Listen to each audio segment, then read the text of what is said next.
सराफा व्यापारियों से जुड़ा एक बड़ा सम्मेलन आयोजित किया गया, जिसमें देश के कई राज्यों के साथ साथ नेपाल और भूटान से भी व्यापारी शामिल हुए। इस कार्यक्रम का शुभारंभ उत्तर प्रदेश के उप मुख्यमंत्री ब्रजेश पाठक ने किया। सम्मेलन में सराफा व्यापार से जुड़ी विभिन्न समस्याओं पर विस्तार से चर्चा हुई। सराफा एसोसिएशन के राष्ट्रीय अध्यक्ष मुकुल वर्मा ने बताया कि व्यापारियों को लगातार चोरी, सुरक्षा और अनहोनी जैसी घटनाओं का सामना करना पड़ रहा है। उन्होंने कहा कि इन सभी समस्याओं को लेकर एक ज्ञापन उप मुख्यमंत्री के माध्यम से सरकार को सौंपा गया है। उम्मीद जताई जा रही है कि सरकार सराफा व्यापारियों की सुरक्षा और समस्याओं के समाधान के लिए ठोस कदम उठाएगी। आज ऑल इंडिया ज्वेलर्स एसोसिएशन का राष्ट्रीय अधिवेशन इस राजधानी लखनऊ में के आनंदी वाटर पार्क में किया गया, जिसमें हमारे भारतवर्ष से ही नहीं बल्कि विदेशों से भी, कनाडा, नेपाल, भूटान से भी लोगों ने आकर यहाँ पर हमारे सम्मेलन में शिरकत करी। और हम लोगों ने आज यहाँ पर भारत सरकार से मांग रखी गई है कि हम लोगों की सराफा व्यवसायियों की जो समस्याएं हैं उनका निस्तारण किया जाए। हम लोगों को भी जिस तरीके से और भी लोगों को पेंशन दी जाती है, हमारे जीएसटी इनकम टैक्स पेड जो है उनको पेंशन दी जाए। हमारे लिए व्यापार के लिए एक्सपोर्ट इंपोर्ट करने के लिए यहाँ पे हम लोगों का एक भूमि आवंटन किया जाए, जिसमें एक ही छत के नीचे हमारे सारे कारीगर भाई वहाँ पे कारीगरी करें, छिराई करें, पॉलिश करें। इस तरीके का एक ज़मीन हम लोगों को दिया जाए। और दूसरा जो हम लोगों की सबसे बड़ी मांग है कि जिस तरह से लोकसभा, राज्यसभा, विधानसभा में प्रतिनिधित्व होता है शिक्षकों का, वकीलों का, उस तरीके से व्यापारी समाज का भी एक प्रतिनिधि वहाँ पे होना चाहिए, जो कि हम लोगों की समाज की, हम लोगों की वहाँ पे पीड़ा दर्द को उठा सके। सर, जैसे कि लगभग 12-13 सालों से एसोसिएशन ये काम कर रहा है आपके हित के लिए, तो कुछ सुरक्षा को लेके भी यहाँ सुरक्षा के लिए भी हम लोगों ने इसमें मांग उठाई है कि हम लोगों ने सुरक्षा के लिए सस लाइसेंस के सिंगल विंडो की मांग करी गई है कि व्यापारी को, सराफा व्यवसायियों को ज़्यादा चक्कर न लगाना पड़े। वो सिंगल विंडो में उसका हथियार लाइसेंस तुरंत पास कराया जाए, जिससे कि उसके बाद अगर हथियार होगा तो लूट और चोरी करने, डाकी करने के जिस तरीके वारदातें बढ़ रही हैं वो कम होंगी, क्योंकि अपराधियों को पता चल जाएगा कि सराफा व्यवसायी के पास असला है, तो वो सराफा व्यवसायी के पास झांकने की हिम्मत नहीं करेगी। व्यापारी हित में क्या जो है मैडम हमारी एसोसिएशन के द्वारा व्यापारी हित में क्या ठोस कदम उठाए जा रहे, थोड़ा सा बताइए। एसोसिएशन के माध्यम से व्यापारी हित में क्या ठोस कदम उठाए जा रहे हैं?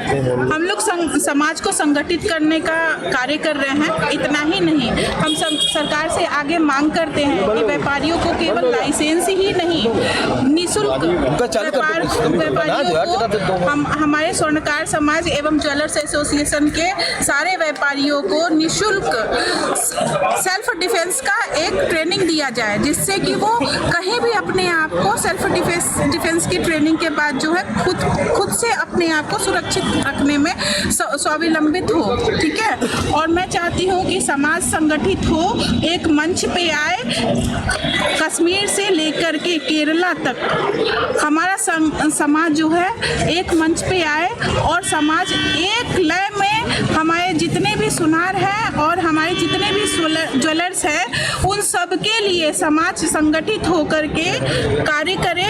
और हम जब हमारे कोई भी ज्वेलर्स के साथ कोई भी समस्या हो तो समाज एक लय में हम सुर बनाए कि हमें इंसाफ मिलना चाहिए। क्या मैम फ्यूचर में ऐसा आपको लगता है कि संगठन आपके लिए खड़ा रहेगा? ऐसा बिल्कुल लगता है। फ्यूचर के निर्माता हम ही हैं और फ्यूचर में जरूर संगठन हमारे साथ कंधा से कंधा मिलाकर के चलने वाला है। बहुत बहुत धन्यवाद मैम। ज्वेलर्स एसोसिएशन, ये हम लोग करीब वहाँ से 60 से 70 लोग की संख्या में आए हैं और ये संगठन बहुत ही अच्छा है, जिसके राष्ट्रीय अध्यक्ष श्री मुकुल वर्मा जी हैं। और इतना अथक प्रयास के करने के बाद आज इतने लोगों को, जो बिरादरी और व्यापारी सब हैं, इसमें ज्वेलर्स वाले भी हैं, अन्य बिरादरी के भी, सबको एक छत के नीचे लाना ये बहुत ही बड़ी बात होती है। इसका राष्ट्रीय अधिवेशन एक बार इससे पिछले साल 2024 में हम लोग का दिल्ली में हुआ था, महाराजा अग्रसेन भवन में। वहाँ भी हम लोग का संख्या बहुत अच्छा था और इनका जो कार्यशैली है वो सबको एक साथ लेके चलना है। और यहाँ हम लोग आए हैं, यहाँ की संख्या देख के हम लोग को बहुत ही प्रसन्नता हुई है। इसलिए सर आप क्या कहना चाह रहे हैं? कहना चाह रहे हैं कि जो चोरी का सामान होता है उसको लोग ध्यान नहीं देते हैं। कैसे लोग खरीद रहे हैं, कैसे क्या रहे हैं और लोग फंस जाते हैं। चाहे 200 का सामान ले, चाहे 2 लाख का सामान ले, नहीं है हमारा केंद्र, इस पे ज़्यादा ध्यान और सरकार से भी ज्ञान। संगठन का जो काम है, ये मुकुल वर्मा जी राष्ट्रीय अध्यक्ष है, उनका काम अच्छा है, कार्य अच्छा है, वो अपना जो मतलब मेहनत कर रहे हैं उनका सराहनीय है और उनसे हम सब खुश भी हैं कि जो अपना संगठन बनाए हैं वो बहुत अच्छा चल रहा है। सर कुछ समस्याएं भी आपकी हैं? समस्याएं जो भी हैं वो अपना किसी भी समस्या का निवारण हम लोग का होता रहता है। और सबसे अच्छी बात यह है कि राष्ट्रीय अध्यक्ष जी को हम लोग अगर स्वयं एक पर्सनली फ़ोन करते हैं तो तुरंत रिसीव करते हैं जी, और हम लोग से बरोबर बात करते हैं। इसलिए हम लोग कहना चाहेंगे, सरकार एकता जिंदाबाद, सरकार एकता जिंदाबाद, सरकार एकता जिंदाबाद, ज्वेलर्स एसोसिएशन जिंदाबाद, ज्वेलर्स एसोसिएशन जिंदाबाद। बलरामपुर से हम लोग आए हुए हैं और हम लोग को देखकर बहुत ही अपार हर्ष हुआ है कि जितना हम लोगों ने सोचा नहीं था उससे ज़्यादा व्यवस्था यहाँ पे, उससे ज़्यादा लोग आए, इतने ज़्यादा संख्या में एकत्रित करना बहुत ही बड़ी बात है। इसलिए मुकुल वर्मा जी को बहुत ही अपने तहे दिल से धन्यवाद देना चाहेंगे। बहुत बहुत धन्यवाद। मुकुल वर्मा जी जिंदाबाद जिंदाबाद।